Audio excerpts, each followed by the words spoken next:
I've tried to do was hindered by the YouTube settings. That's not going to work. We're going to have to move this somewhere else. Stick it in. Rest it against there. Terribly shambolic, viewers. I do apologise. I know. I've got. Rest up against that. Try there. It's just too Is that short. going to work? I think so. Yeah. There we go. A little bit further round. There we go. How absolutely Perfect. typical of what goes on where everything is terrible. Didn't work with the selfie stick either. Welcome to slightly less than professional live stream with Mr. Coleman number 8. Let me bring up the channel so that I can actually deal with the chat section.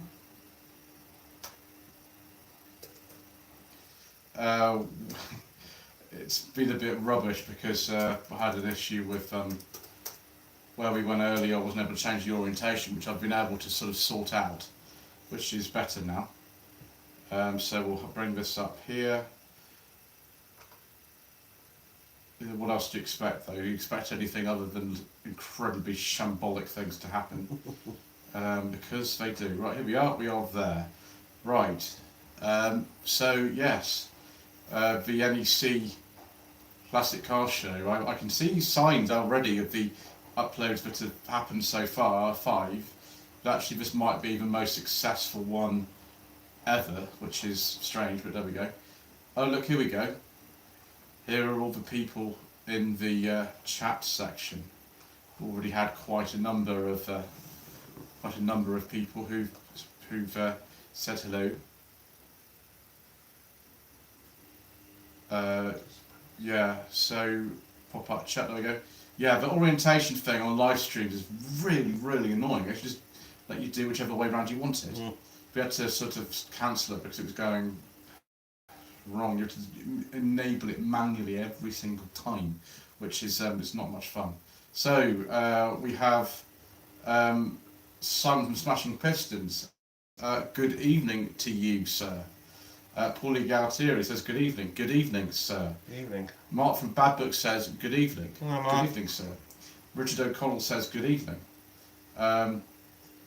Evenings. Smashing Pistons says Mosaic Edition.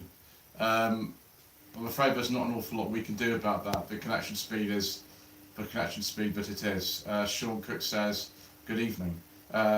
Lord Stiff Upper Lip says hello. Smashing Piston says yeah, the orientation is hidden in a menu. Yes, it is. It's rubbish. Stephen Wright says good evening. Good evening. Rose Chicks Tracy's Afterburn Tripemonger, yes, that is actually the username, says good eventide, gentlefolks. Good eventide. Smashing Piston says, how are your legs after the Mammoth NEC trip? I'm very grateful to have been able to sit down. Mr. Coleman and I went to the Middlemarch Carvery in Nuneaton this evening. Very nice. Had a nice sit down with a nice roast meal, although it was very busy, sir. It was very busy. Good job it booked. It was almost as busy as the NEC yesterday. Yeah. So, yes, recovering. Full of veg.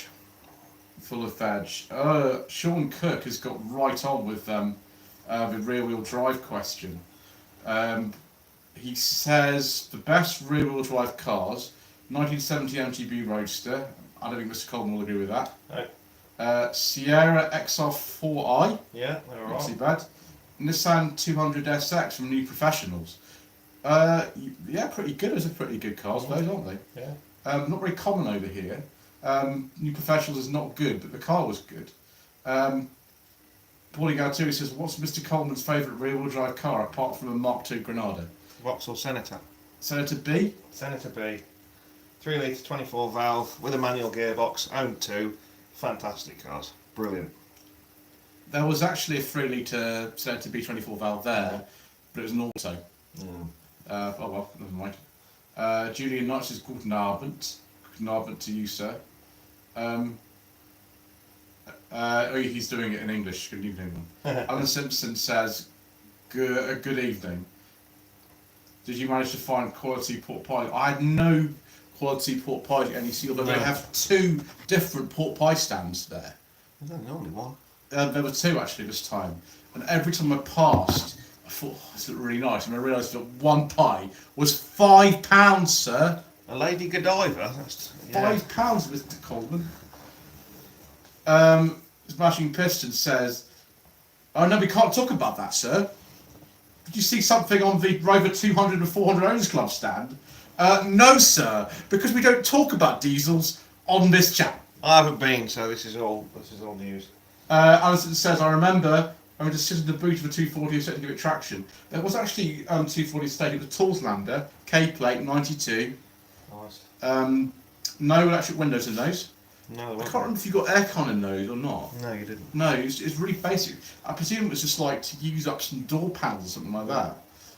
Because most 240s by 1992 had electric windows. Even the GL was a base model had electric windows. I imagine it just used parts up or something. Oh, yeah. Toolslander. Alan Simpson does not enjoy the £5 for the pork pie.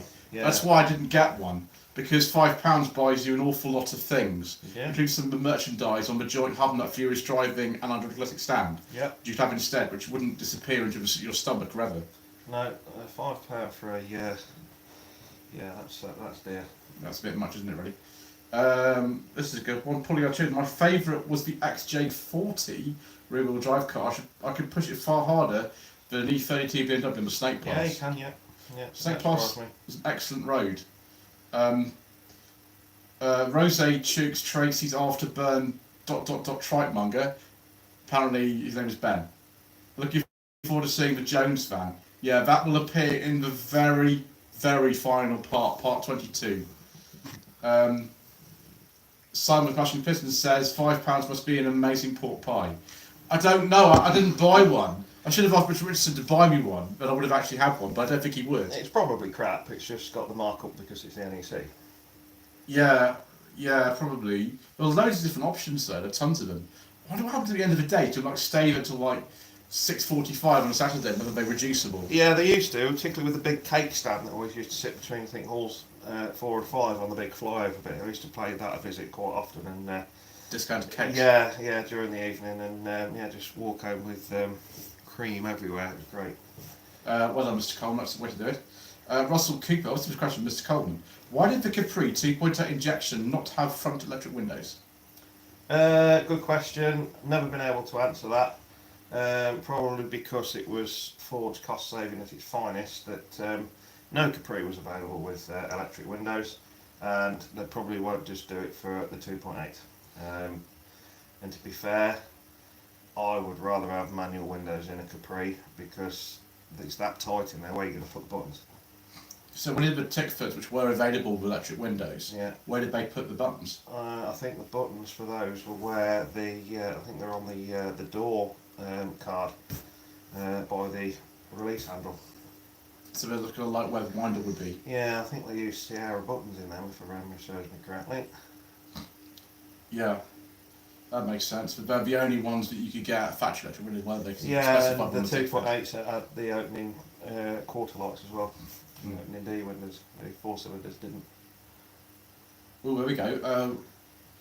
We've got the Townless in there. I can't remember what type of Townless, the early 60s one. You're not too good on the Townless as I, Mr. Colvin, not too... 20M or something like that. No, it wasn't 20, but it was a 20M there. It was a right-hand drive one. This is the older Townless. The Bardavana, they called it, or bathtub, I think they call it. It looks a bit like a bathtub, actually. But yeah, the right-hand drive one that was there, as you said, it's a South African one, isn't it? Yeah. Because they sold them. It's really weird. Like you could get the Ford UK range and the German range in South Africa, couldn't you? Yeah. You could get both for some reason. Then we've got Dinosaur Dad. Had a good time at the NEC Friday, Saturday. Going back to London and then into Melbourne on Tuesday. Well, you left when weather got really terrible. It's only been today when the weather's been really bad here. Yeah, well, it's Storm Debbie's supposed to be blowing in tomorrow, isn't it? Yeah, I hope that's not too bad while I'm going back down to the south. Mark from Bad Book says, I'm sure my father-in-law's 1996 940 Torslander had manual windows. Windows on the front, surely, not a 940. Yeah, Do you think there was I some? can see it. Yeah, some of the 940s didn't have electric windows. Most some of the diesel ones didn't. But so we don't talk about those. I know we don't, but We it's don't. worth a mention. We don't, sir. What does it say here? Polygon 2 says birds pork pies are the best if you're passing Derby on the way to Great British car journey. Never had one of those. But Walker's fluted pork pies are the best item to describe. They are. Sadly, you can't get them anymore. You get them in Waitrose. Haven't you? I don't think they sell them in Tesco's anymore. I'm not rich enough to shop in Waitrose. Indeed not, sir. I keep telling my lady wife we shouldn't be shopping in Waitrose all the time, but she likes going there. It's alright to go to Waitrose, yeah. Yes, she's a lady of taste, sir. Alan Simpson says, good to see Mr. Collins veteran sharp. Yeah, we've been out in that today. It's producing a lot of power. Now it's had some throttle bodies put on it. I've put a larger throttle body on it and and an intake from a Vectra i500, and yeah, the automatic gearbox does not like it, does it? At all. No, it's about 195 horsepower that those had, similar to the Super Touring Vectra. Yeah. But all the GSI, Super Touring, i500 were all manual. Yeah.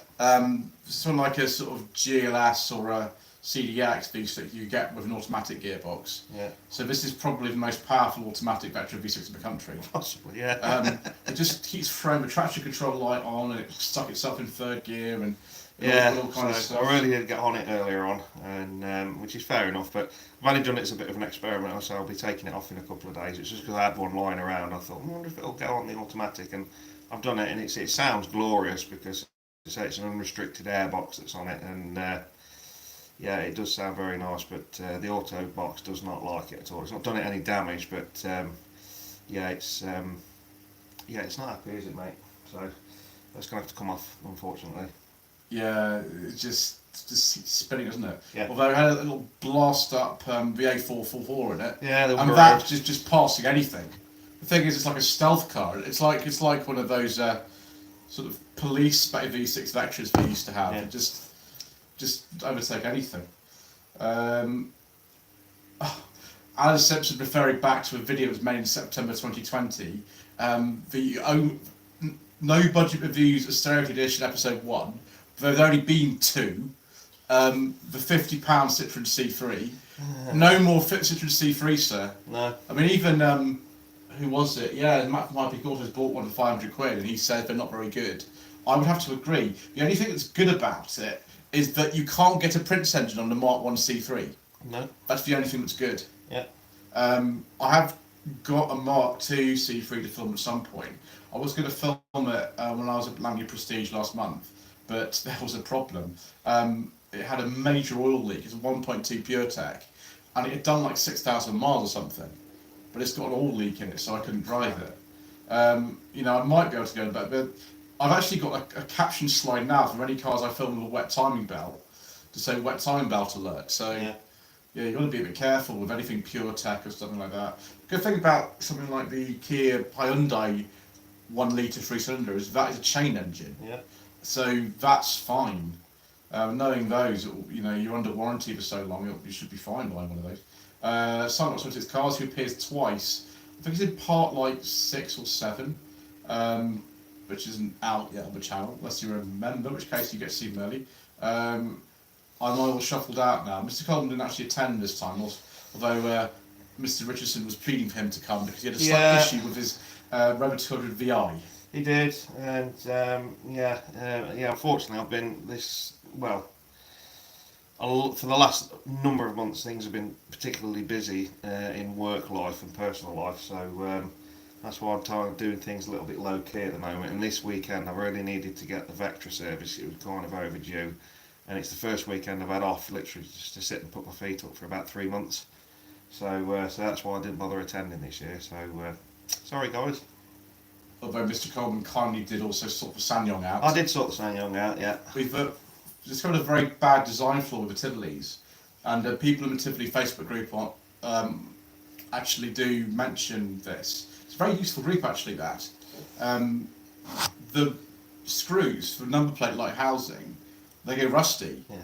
after as little as like 4 years. Actually, we should have replaced them maybe at 3 years, because you just can't get them off. You can't get these screws out to change the number plate light on. No, it's just rust up crap. And what really they should have done is put some stainless steel ones, or ones with coating or something, but they have these rubbish ones. The Tivolis are actually quite well made cars. It's surprising actually that they're quite well constructed. They're very easy to work on. As Mr. Commons' uncle tells me in the MOT, because he does the MOTs not normally, he's like, there's nothing to see on this car. It's actually got the B-Max on the back, to two-wheel drive, so really easy to service. As Mr. Manning pointed out when he came to film it the other day, he came down to Hampshire to film it, he actually said that's the easiest oil filter ever, right? I said, when it's serviced at Neil's garage, you know, again, he's like, this is really simple, it's the easiest thing ever. It's not like an Alpha Busso 24 valve oil filter, which is like the worst ever. It's very easy. But yeah, the two things that are bad: clutch safe cylinder, and the screw number plate light housing. Terrible. So Mr. Cobbins kindly put 2 bulbs in, because I had one bulb that's still working, obviously they're originals, and at some point that'll go. He's put 2 new ones in. They're not very expensive, are they? They're like, you know, a couple of pounds or something, and some new screws in from a Mercedes. Yeah, well, it's got some screws in it from a Mercedes bin lorry. Yeah, so, you know, that some people have been saying in the Tivoli owners group that like they've got an angle grinder out and taken it off, but that's a real risk of damage. I mean, obviously you've got nothing else. You could damage all the plastic, you get sparks, it's just... They actually, what did you drill them out? Yeah, I just drilled them out. So got the old DeWalt out with the battery, and just put a 5.5mm drill bit and just drilled the heads of the screws straight through, don't protect all the threads, and take the old light fittings out, took them off, went into the garage, put them on the bench, took them places, put the new bulb in, put a load of grease around inside the boot lid, some marine grease so it's waterproof, put them all back in, some fresh Merc screws, and job's a good one. Yeah, at some point you're going to have to do my indicator bulbs, aren't you? Yeah, it's going to want some new bulbs in the back, because the paint's starting to burn off those as well, so we'll put some decent quality Phillips bulbs in again. And you probably get rid of a slight little bit of green on these massive lights. They're huge, aren't they, on that? And they're starting to just go a little bit, the moss starting to be cleaned out next year at some point. Black Hawk says, doesn't that walk damage your darts? No, because Mr. Coleman's an excellent player. I do. I play for the local town, and played for Warwickshire as well before. Didn't you play at Camberley at some point, which is when they used to do the final? Yeah. And the interesting costumes. I played at Lakeside before for a laugh, and watched Andy Fordham and Martin Adams win the world final down there, dressed as a massive strawberry. Was your father a banana? He was. Yeah. He was, and my brother went as Yogi Bear. Is he smarter than the average bear, though? No. No, he's not. Okay. Best way to describe my brother is that he's not thick, he's anti-clever. Excellent. You know, being thick isn't nothing to do with intelligent, because he's a very intelligent man. He is. And we say that jesting. Yeah, it's nothing to not. It's nothing to do with it. Sometimes people are stupid, but they're clever. Yeah. It's just the way it goes. Richard O'Connell says, this live should be saving from Strictly Come Dancing. What? He's watching this instead of Strictly Come Dancing. Good. Well, we'd like to provide entertainment, don't we, sir? Well, the thing is, it's Strictly Come Dancing. Most of the contestants just remind me of Bez from the Happy Mondays, just arsing around. Yeah, it's a weird dancing. Yeah. Simon Mashing Piston says the 101 Dalmatians car, which is a Panther DeVille. Yeah. Probably seen it before, haven't you, that particular Yeah. Yeah. And there was a Dalmatian sort of wandering around nearby, you know, as a person in costume. Yeah, it's in Hall 1. Right. I think it's a stretch DeVille, that one, or maybe it's a standard one, but it's got land crab doors in it. Yeah, they are quite big. It's a strange choice of the doors, actually. Maybe want to pick that look sort of vaguely odd, because the DeVille was made, I think, 70s, 80s. I think it's Jaguar mechanicals in it, isn't it? Like the J72. And some of them have a lot of Mercs running here as well. They're very rare, aren't they, the DeVille? So they're really rare. Yeah, I don't really anything that floats from about. There's one that goes around locally. It's a Panther, is it Khalifa? Kalista, yeah. Kalista. It's one made under Sanyong. Yeah, and that's got a 284 engine in it, so it sounds quite nice. Yeah, the original ones of the design, they were Vauxhall engineered, but Lima. Yeah. But when Sanyong took over around 81, 82, they then started getting parts from Ford. It's weird because I don't think SsangYong really had a relationship with Ford much before that. It was all Mercedes for years. But for some reason, when they changed to the Calista, it all went Ford engineering. Obviously, the Ford's 1.6 and 2.8 engines and things like that were in the Calistas. Yeah. Probably better than the Vauxhall Slant 4s and things like that anyway. Yeah. So I think we've got like different axles and things in the Calistas. Stuart McLaughlin says, I do know this car actually. I know exactly where this is parked as well. I'm not going to say because that's not there, but yeah, I've seen this actually cleaned at one of the local car washes. Chap lives in Eastleigh. I've mentioned the car previously. I can't remember when. At some point I would have done, maybe one of the local shows. 2002 Firebird. Yeah, it's one of the very last Firebird. Last year for them was 2002. Yeah. Similar to the Camaro. Yeah, I know exactly the car. I've seen it at the car wash and things. It does stand out amongst everything else parked on that road, I must say. Ben, Rose Chooks, Tracy's Afterburn, ... Tritemonger, asks about the Project Nigel meetup we went today. Was it at Windy Hill or something like that? Sean Cook says, what have we going to go back here? He's wondering if I'm all shuffled out. Well, somehow I'm kind of still alive. Well, you'll sleep well tonight. I hope so. At least I haven't got anything to get up for in the morning. No. Oh, no, I'm not getting up at 4 o'clock in the morning or something, so. Dinosaur says, I'm going back to Worcester Park. Yes, Worcester Park, which is actually the area where Dougie from Once Driven Forever Smith got that Cavalier Diplomat was from Worcester Park. Yeah. I recognise exactly where he got that from, so yeah, I used to live very close to that. What's the latest video that I filmed in that area?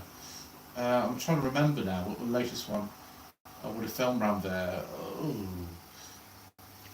It's just I'm trying to remember. Yeah, the Volkswagen Scirocco. That was filmed actually around there. Just sort of the which side of action is it? The western side of action that was filmed on. Mr. Coleman does do very well finding rare and immaculate cars, says Paulie Galtieri. Yeah, I suppose so. bit of a hobby of mine. Dave Bryant says the live stream video picture is awful. We had to take that about 3 times, and I'd have to do whatever. Smashing Pistons talking about the Project Nigel meetup today. Wet and cold, but fun. Yes.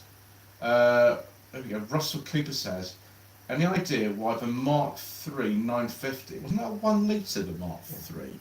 It wasn't a 950, only offered a 4-speed gearbox. I don't know, probably to make you trade up to the 1.1. Because you get 1.1 to 5-speed gearbox. I've driven one to 5-speed gearbox. Yeah, but the 1 litre Mark III was only available, I think, right at the bottom trim.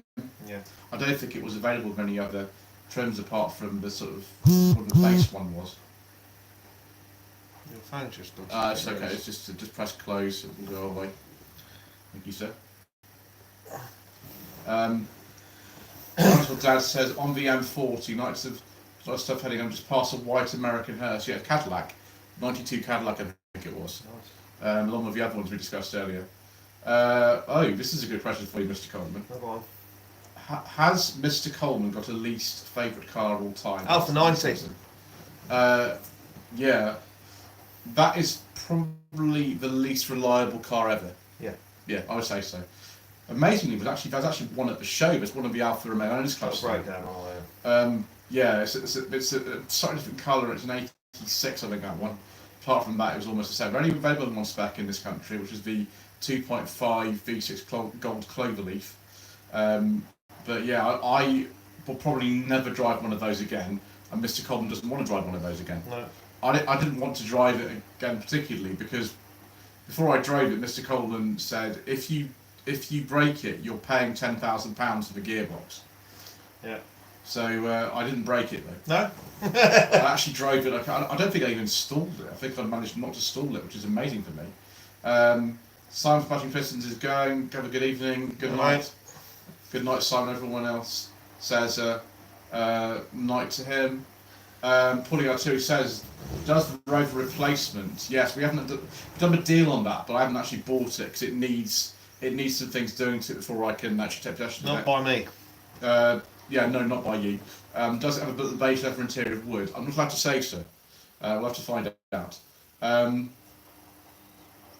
Simone, Picton Classics says, good evening. Good evening, Simone. Simon of Not Seen Six Cars says, my favourite Santa show was Panther. Yes, there was a Panther solo there. It's one of the rarest cars I've ever seen. Actually, one of those. Have you ever seen one of those? No, I don't think so. There's not very many cars you've never seen. No, I don't think so. I know what they look like. Yeah. It's a weird looking car. It looks a bit like an MR2, but not. Mm. It sort of looks a bit like that. I think they're supposed to come out about 1991. And there was a Panther Rio. Yeah, they're based on Dolomite. I don't think it was the Especial, which was the Sprint based one. I think it was the 1850 HL based one. It's a very nice looking car actually. And even in the interior, like a lot of it's quite different. It's sort of surprising, really. And then Lord Step Up a Lip says, when's the Allegro Estate coming out? It's in the queue somewhere. We're about to add like another whole load of reviews this week because I go back to somewhere and doing like 7 reviews in a day or something. Yeah. And then the next week after that, I'm adding kind of even more. So I don't really know. They're in a queue. I don't know, some point before Christmas, I'm not really sure. The thing is, I've got 22 slightly shambolic shuffles coming up. So it's going to be a while, sir. Unless you become a channel member, in which case you can see it right now, because it's available to the channel members, and some people have already seen it. Sean Cook says, the Panther Rio was very lovely. Yeah, they're making 38 Panther Rios, a very rare car. But they actually be valuable. I quite like one of those, though, because I like Dolomites. I think it's got a bit more space with Dolomite or something. It's strange. You've ever seen a Panther Rio, Mr. Colton? No. It's like if you wanted the nicest Dolomite ever in your life, and you imagined it restyled and the interior sort of redone, that's a Panther Rio. Mm. Very nice. Richard Howard says, hello sir. It's on Classics. Simone says, I can't believe how time has flown since I was at the NEC. It was in March, wasn't it? Yeah. I remember. Stuart McLaughlin says, "Oh, this is a really good question, this sir. Right. I have a question for you both. What was the first car you owned?" Mr. Coleman's going to give you a more interesting answer because there's actually several answers to this. Because first car you drove, was it the Cavalier? No, the first car I ever drove was a Rover 827 Vitesse. Was it your father's one? Yeah, it was my dad's one that he had at the time, and I think I was 7.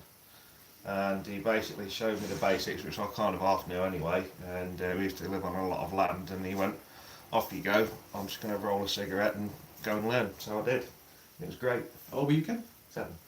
And the Mark II Cavalier, The Mark II it's the first Cavalier. big race, wasn't it? This was the first car I ever raced, was a Mark II Cavalier. That was when you were like 9, was it? I was 9, yeah, junior banders. So then when you passed your test when you were 17, which was like a day or 2 days after you turned 17, wasn't it? You then had something very interesting that most 17-year-olds would not have. No, most of my mates had. Jay had an AX GT. There was a couple of Nova saloons and cars with that thing, and I had a Mark II Granada 2.3L pre-facelift with a manual gearbox in it. It was fantastic, brilliant car, hanging rotten, perfect first car. Drove it everywhere like I stole it, and I've still got the engine and gearbox out of it 20 years later.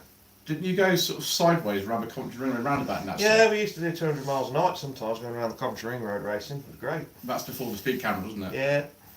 It's not the sort of same sort of thing. And still when it was all one piece as well. Yeah. What, before roundabouts? Yeah. The roundabouts are new, are they? No, the roundabout at the top end, that's what you around tonight, wasn't there? It's only been there about 18, 19 years. Yeah, I know the one, yeah. So, the first car I ever drove, this is even better than Mr. Coleman, it was a 1947 Bentley Mark VI, which has a special boat tail body from the 90s on it. It's an automatic, it's actually got a sort of shadow engine in it, a sort of shadow gearbox. It's got, I don't know if it's got power steering or not, I don't really know. I have actually driven it quite recently. I drove it on wedding day, it was our wedding car. Friend of mine owns it, his father had it rebodied, he bought this really cheap Mark VI Bentley stainless steel saloon at some point in the early 90s and took it off to a specialist. The body was totally rotten and threw it away. And so the car was then returned with the boat tail body on it. It's really space inefficient. It's got 2 fuel tanks, does about 8 miles per gallon, very heavy on the steering. The nose is really, really long. Like you said, about 3/4 way back in the car. Trying to get my lady wife's wedding dress in now when the wedding day was ridiculous. I almost thought I was coming down through Ewell in it, which is near Epsom. I thought the sort of front end was going to be sort of smashed off at a junction, but I was just careful. And I got it down to Danby's Vineyard, which is near Box Hill, where I had a reception, and I managed to park it up and threw the keys back to my friend who owns it. And unfortunately, the half shaft came off on the M3 on the way back the next day. It didn't come off when I was driving it though. So so that was the first car I drove. It was on private land. I was about 16. He said he could have a go in it. Yeah. So it was an auto, so it was relatively easy to drive because it's just a big go-kart essentially. The first car that I had though, my sister and I are twins, and we had a 1998 Mark III Polo 1.3 CL in bright green. I really want to get a Mark III Polo on the channel. I've been trying to get one for ages and ages and ages, but I never quite managed it because you can still get them for under £1,000 and things. They're still around. It's sort of, they aren't like a high watermark lockdown quality because a lot of the switches and things in them are really horrible and tacky. Electric windows are really sort of cheap sounding, and they put the switches in the middle because it was cheaper, and radios weren't very good in them. But actually, for all the rest of the stuff that was around at the time, they seemed to have a very high survival rate for some reason. So yeah, that was the first one I had. Mr. Coleman then moved on to some other cars. Is it like 200 cars you've had on the road or something? Yeah, it's about that. Yeah, it's about 250. And a load of other stuff as well. Yeah, not so much nowadays.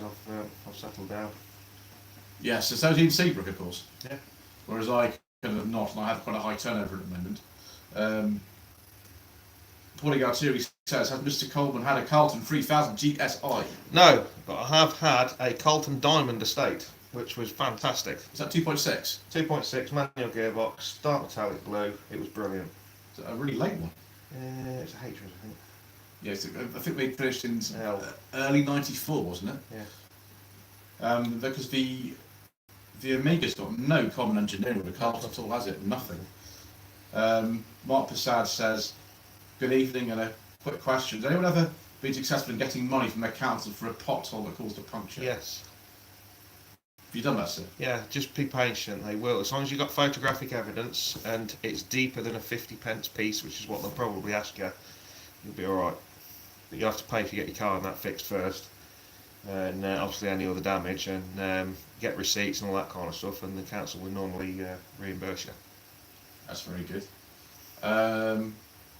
Dr. Dad said the Panther Rear was to sell. Yeah, I think it was. The thing is, I've filmed so many parts. I've filmed 21 half-hour parts and one 45-minute part. And although I sort of remember most of the cars I filmed, like little details like that, sort of gone really already. I haven't edited any more than part 8 anyway, so I'm on 9 now. I just forget all that sort of stuff sometimes. Benign MX5 says, good evening. Good evening to you.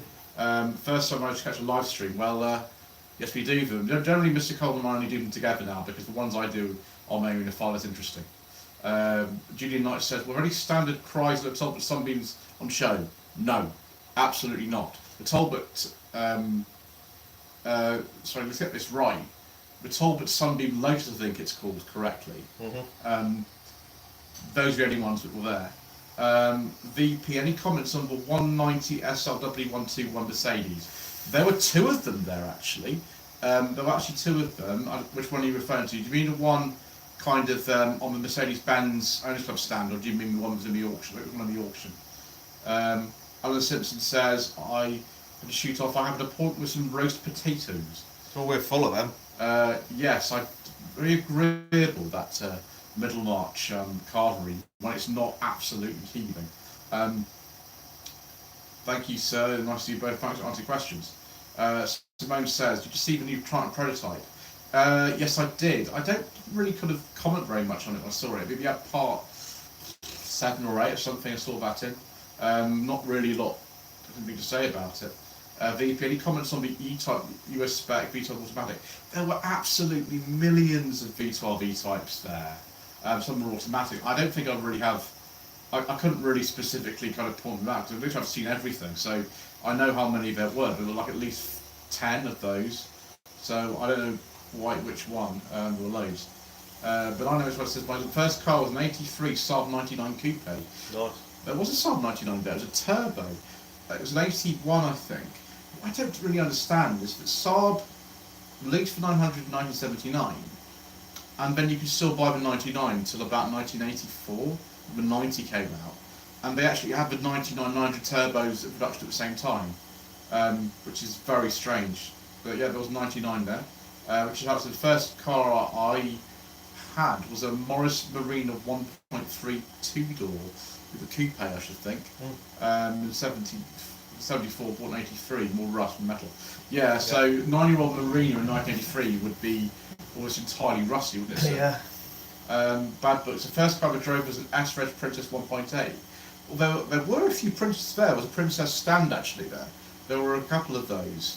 And unfortunately what they did, which is annoying for somebody like me, they had the back of the car so close against the back of the stand that you couldn't really see the badges on the back of them.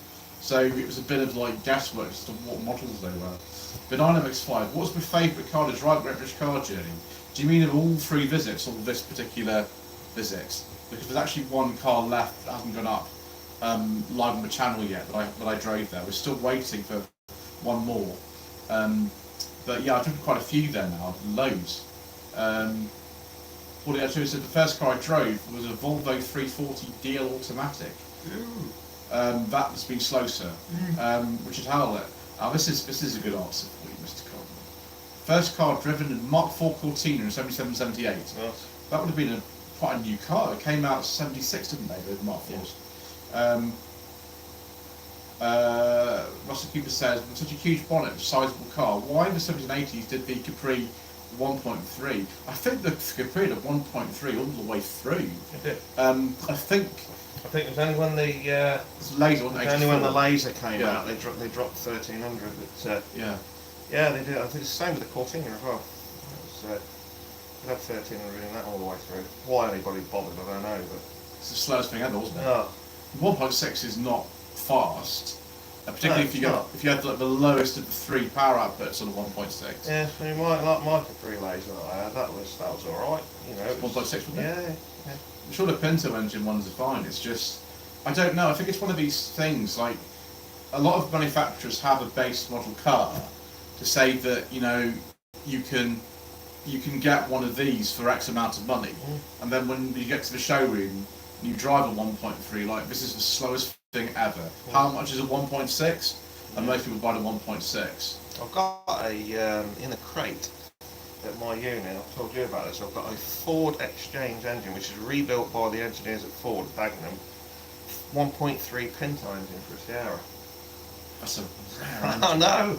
What I'm going to do with it, I've no idea, but I'll stand on to it. Did the Sierras ever have the Kent engine? No. So it was 1.3 Pinto Sierra only. Yeah. When did they drop 1.3 of the Sierra? Fairly early on. It was about 86, I think. What, 60 horsepower or something? If that, yeah. Nice little engine. I've seen a few of them running. They're all right, but it's a Pinto, so it's going to run all right. Yeah. I think the other reason was maybe a 1.3 Capri or anything else. I mean, my uncle's got a absolute base model Skoda Rapid Spaceback. It's the 1.2, but it's the lowest powered engine they did. And I think some people just really like base model cars. Yeah, I do. Ian Seabrook's the one who really likes them. So yeah, there obviously was a market for them. Some people just like the look of, because the Capri's all about the looks, isn't it? So the engineering in the Capri is not very sophisticated, particularly. Yeah, it's fine. It's just not that sophisticated. Why you get the back end out so easily? And some people just like the look of it, and they like the base model look, and that's what they wanted. John's first car, an A-Reg Fiesta 1.3. There's an immaculate base model 950 cc Fiesta that goes to all the shows now. Have you seen it's a red A-Reg? Yeah. It's a very late for a long model. time now. There's Yeah. the Wonderland show in Nottingham quite a bit. Yeah, it's Trailered everywhere. absolutely immaculate. They put the kind of mirrors underneath and stuff. Yeah. And they got original invoice with it. But very late Mark 1. I think the Mark 2 came out in late 83, so if it was on an A, it would be one of the very last ones. Imagine they got a massive discount, something like that. Not my sort of thing particularly. It might even be the sort of, was it low compression or high compression 950 now, I don't know. Yeah. You get either, couldn't you? Yeah. Like at 1.1 you get low and high compression, couldn't you? Yeah. One of those. So, yeah, what have we got here? And then, the Volvo 340, yeah. That 340 I saw at the Volvo Owners Club stand, obviously being a Volvo Owners Club member to sort of help see what they sort of had there. And they had two very nice 1800 Volvos, a P1800 and a later 1800 E, I think, which is the fuel injection one. But they had that, they had a 244 and they had that 340, that was nice. Oh, this is a really good question, this. Paulie Garcia says, is the interest in value in E-type Jaguars dropping off? Since most people who want them have one or are dead. Oh, yes and no. Yes and no. Like there were all sorts of E-types there, like right way to like £200,000 plus E-type, which are normally the Series 1, like one of the funny bonnet catchers. Yeah. Some early ones, yeah, that sort of stuff. Or the V12s are coming up in price as well, actually. For nice V12s, they're going up in value. It's really hard to say. The classic car market's all over the place at the moment. I happened to meet Jeff Rugglesford from Classics World, funny enough, on the joint Hub Nut Furious Driving and Under a Classic stand. And he and I had a discussion about classic car prices, and they're really strange. Like certain cars, like Claire Williams, for example, they're massively rising in price. But other stuff, like, I don't know, loads of the pre-war stuff, which they weren't valuable in the first place. Other things like Silver Shadows, Bentley T-Series, Well, that kind of stuff is going down. Yeah, well, they will do. And the thing is, as time and stuff goes on, as Boy says, there's a lot of the ownerships now, particularly with the pre-war stuff and that, people, sadly, they're passing away. And it's blokes like us of this age that want to relive our kind of youths, where, keep hold of our cars for as long as we can. And our cars will end up like that in 40, 50 years' time. Yeah, because we're sort of mainly interested in the 1890s cars, aren't we? Yeah. Really, I certainly am. 70s, possibly certain types of car. Yeah, I like the 70s stuff. Yeah, some of the 60s stuff I think is really good. Anything before that, I'm just not really interested in it or owning it. And so even like some of the early 2000s stuff's really valuable now. Yeah. Like the kind of some of the Imprezas and Lancer Evos are really expensive now. It just depends. Prices are a bit all over the place. Like there's a whole bit where I run around the dealer hall towards the end of the second day, and prices are all over the place for stuff. Some like the Ford Puma was very nice when that sold, but it does tend to be kind of the sort of more 80s, 90s stuff. Was a bit more valuable, apart from Mark 1 and Mark 2 Escorts, which are just so overpriced. It's unbelievable, and they will continue to be that, unfortunately. Lord Silver Lips says, I had a 1999 Polo 1.4 CL 3-door, yeah, mine was a CL in bright green, not the best car I've ever had, but still really liked it, good on fuel, yeah, it wasn't too bad.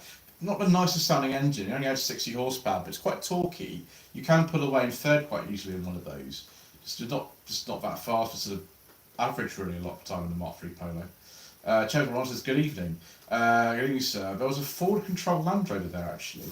A Ford controlled Land Rover hearse. Nice. With a sort of perspex box on the back of it. Those appear in the video like in part 22, like the last thing I filmed was the things on the Land Rover series section. Sean Cook, this is interesting. The first car I drove was my father's 1977 Opel Record. Nice. They would have been like brand new, weren't they? They came out. The one based on the Carlton was actually 78. It came out. Just to be the one before, same as the Vector FE. I was 10. It was very easy, but only first, second gear. Second was a 1974 Series 3 Land Rover.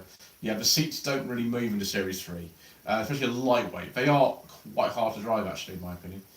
Lord stuff up, it says the Sandero SCE Access had, you can't buy an Access anymore, actually. No radio. Yeah, the previous generation Sandero, the first one, you didn't even get painted door handles, you didn't get central locking, you just didn't get anything. No aircon, nothing. Julian Knight says I have to go. Yes, good evening to you, sir. Good night. Gentlemen, do you see my old friend's Range Rover? I went, yeah, at the show. Yeah, that's in like part 22, like right at the end. Simone says, have I driven a Volvo XC40? I've driven a C40 Recharge, which is the sort of coupe version. It's only made of an electric car. Judge said, do you see the electric and very classic cars? Yes, I did. Yeah, I can't remember what part, but they're there somewhere. Just Keeper says, the 1.3 Sierra's dropped to D-Reg. It's a shame because the base models don't survive as long as a Cosworth. Yeah, they don't. Yeah. There is, however, and this goes to Fast Food Exceptional, a base model early Sierra. I think it's a 1.6 non-L with the funny dill mirrors. Yeah, that's around. You know, it's interesting to see that. It's not in the best shape, but Fast Food Exceptional is a pleasure cars like that. There's a good thing for you, Mr. Cole. The Mark II running gear was far superior to a Capri. Oh yeah. Yeah, far more sophisticated car. Simone says, I'm having the sills fixed on my Rover 75 for £400 including painting. That's not a bad price, actually. No, that's alright, as long as it's done properly.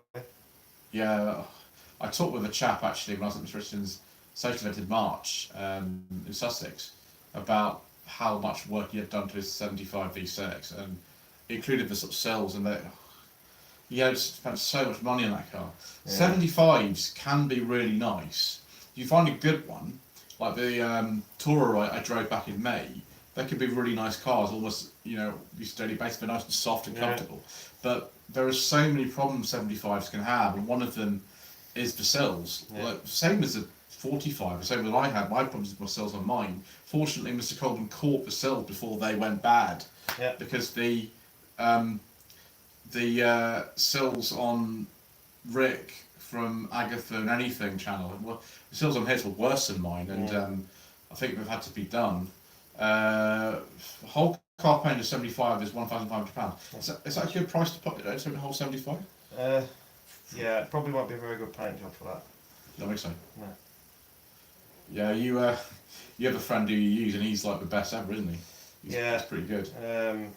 Yeah, he does. He specialises in a lot of Jaguar and higher value stuff, and he does not use filler at all on anything. I've had several cars painted by him over the years, and he's one of my best long-known friends, and he doesn't use filler, he actually uses lead, and he's very good. Very good. The standard of this sort of work that I've seen him do, I mean, he did the bonnet of your 166, didn't he? He did the 166 bonnet, he painted the Granada for me. He did it when I first put it back on the road in 2003, and I did it again in 2016. This time it was a full hit with everything back to bare metal, and he was on it just over 4 months, and it was very nice when the work that he does. Because you've never had that car welded, have you? Ever? No. Never. The only thing you've done is actually changing a panel. I changed the lower front valance on it, and because it had been repaired very well, but because I was going the amount of money that I was spending on the car, I wanted it to be perfect, because it's going to last a long time, and the amount of work that Maisie did on the Granada for what he charged me for it, and I'll be honest and open, it was £6,000, and it was still cheap, so he did it on mates rates, but it's very nice. It's pretty better than when it was new, isn't it? Yeah, it is. Yeah. Interesting. So Simone says, "Recommend Fiona's Club." I'm very blessed, actually. I haven't had to do too much bodywork on my cars. I have a chap that I use who's done some on the Tivoli, not because it's it's needed it because the car's bad. It's because we've had 2 people independently hit different sides of the car. My lady wife bashed it into a pole. She actually reversed one car at another one point. She's not doing that sort of thing anymore, but so we had a few things done to it. Actually, the paint what's been done on it is really good. Well, Mr. Manny from Manny's Cars came down to film it the other day. He actually said, "I know where it's been done. It's actually there." I said, "No, you're wrong. Yeah. You're actually wrong. The paint on that car has been done extremely well." That's why we keep using the chap. If you've got a good chap to do bodywork, you don't want to use anybody else. And he's very good. Chap who's called Martin, who's in Hampshire. He's very good. Fortunately, we don't know if to do any bodywork, but he has done it for me. Russell Cooper says, was the 1.7 Marina much faster than 1.3? Yeah. Let's think about this. So 1.3 Marina, I've driven a 1.3 Marina. It's about 60 horsepower, I think, or 60 something. 79 coupe when I drove, and it was all right. The O series actually is quite a decent engine, to be honest, most of the time. The 2 litre would be even better for the Marina. It came in 78, they weren't made for very long. The Itals came in 1980. But imagine if it's like 85 horsepower, I think, and then the 2 litre sort of even higher than that. I think they kept our power output to 2 litre, so I imagine it would be a little bit faster. A much smoother engine as well than the A series. The electric powered Testarossa was tragic to see, says Paulie Galtieri. I probably devalued it. Well, we had a proper Testarossa on the Ferrari Owners Club stand in Rosso Corsa. But yeah, the electric powered classic thing is, a discussion for another time, really. Psycho63 says, I've started watching Anglia Car live stream. Only happens 2 to 3 months, but 10 hours of great entertainment over a weekend. Well, I hope that 22 parts of Shambolic Shuffle are also great entertainment over the course of the weekend. That's over 11 hours of video. I think it's like 12 actually. The car of the sale was a Mint Uno 45 Mark 1 and made £4,000.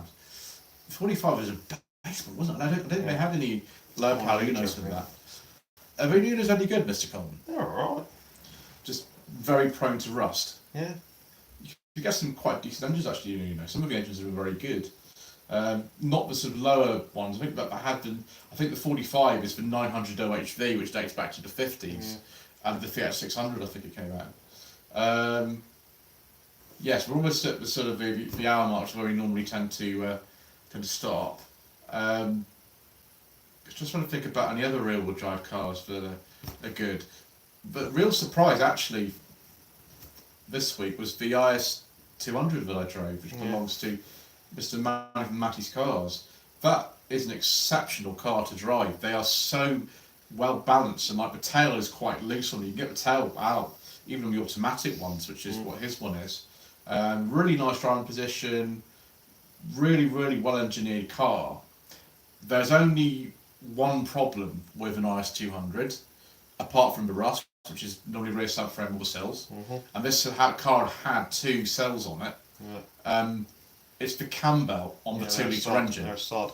Yeah, horrible job. Not the 3 litre. Yeah. Not the 2JZ, because that's a different engine. That's all right. The super engine. It's the 1GFE engine. Yeah. Which is nice engine, horrible to work on. Horrible things to work on. Yeah.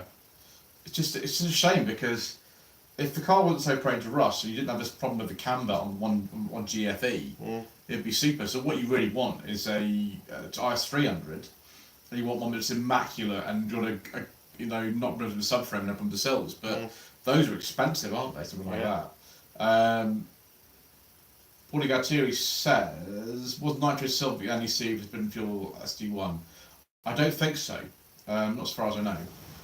Lord Silver Lips says, I love the Honda S2000 in rear-wheel drive. There were a few of those actually at the show, a couple of those, both facelifts. I know a 52 plate S2000 with 10,000 miles on it. They're an awesome car, they are. 6-speed manual, isn't it? Yeah. I mean, you can get an auto, but who wants that? No, yeah.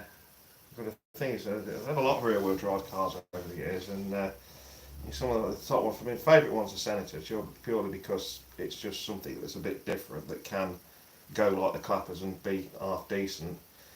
The Amigas are good as well. I'm not being biased to Vauxhall, but close followers to follow up to me is the BMW E28, which I've had quite a few of, and they're good. Because I tend to like cars that don't have driver aids on, or ones that you can just switch off completely, so it leaves you to drive the car, not it drive you. The E28 is fantastic for that. I've had 3 E28s, fantastic cars.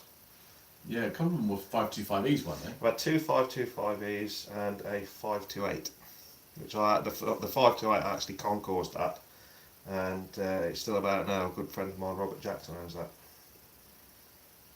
Yeah, I mean, there were a couple at the show. I mean, there weren't loads. I think there were only 2. One had been sort of loaded and stuff. There was a M535i. I think there was a 520 as well. I think there were 3. But not so many. I thought there'd be more than that, actually, though. I'd like to try one of those, actually. Good cars. Sean Cook says, the Mercedes CLK from mid-2000s. Do you mean the 208 or the 209? Probably the 208. They're half decent driving cars. Yeah, I'd driven a 208. It was actually a very popular car when I did it on No Budget Visa in March 21. It was one of the sort of early cars that I did sort of after the second lockdown. And the owner had paid £500 for it, which you can't get that money anymore. Not at all. He'd done really well with that. Yeah, nice and comfortable. I think I prefer the coupe though, because the hood was a bit scary. I almost broke it, which is great. Good point here. Stuart McLaughlin says, I wonder whether there'll be lots of electric versions taking place in the future as petrol goes away with dinosaur. It may be the only way to get your other cars going. Well, with the combustion ban being moved to 2035, and a lot of manufacturers still making petrol cars now, and they were no plan to get rid of them, then petrol's going to be available for quite a long time. Because there are so many petrol cars here and they're still making them. There'll be companies that are still making them right up until the end, I think. And even then, like, if they're saying that some plug-in hybrids are going to be still available, then they still use petrol. So I don't see them going away anytime soon in particular. Paulie Gatturi says the clean high-spec E39 is getting hard to find. Yeah, I think so. When I went to Dino Day, which was a week ago, which was organised by Mr. Hunt from Jeff Buys Cars, this 523i that was there, 99, that was putting 168 horsepower. It was putting out like 187 or something. Considering how old the car is, I mean, I know the chap with the Vanos system rebuilt and things on it, and he'd done some other things to it, but nevertheless, those are quite good cars, I think. Apart from the wiring. No, the wiring, the E39's wiring of BMWs of that particular period, all the wiring was exactly the same colour. It's all black. And you're supposed to repair it when it goes wrong, which it will do, because it's biodegradable wiring. Yeah. They didn't expect the cars to last 20-25 years, did they, though? No, that's what killed Mick's E39 528 Touring off, was the electrics. And he needs to trade it in. I think you can, some of them are rusty, particularly the early ones, but the rust isn't actually that bad in comparison to other cars of the era. No, rust is bad, they're alright. Yeah, I mean, if you compare that to, I don't know, some of the Japanese stuff, like a Mazda 66, something like that. They're a lot worse. Right, it is 8:02. Do we have any more things to say, or should we call it an evening? Right, well, I don't see any of us, so I think that's it. Thank you ever so much indeed. Thanks, people. Once again for watching. Please don't forget to subscribe to the channel. Watch all these ridiculous videos from the NEC, 22 parts, and we shall see you again soon for more absolutely shambolic live streams. Yes. Bye. Massive hand. There we go.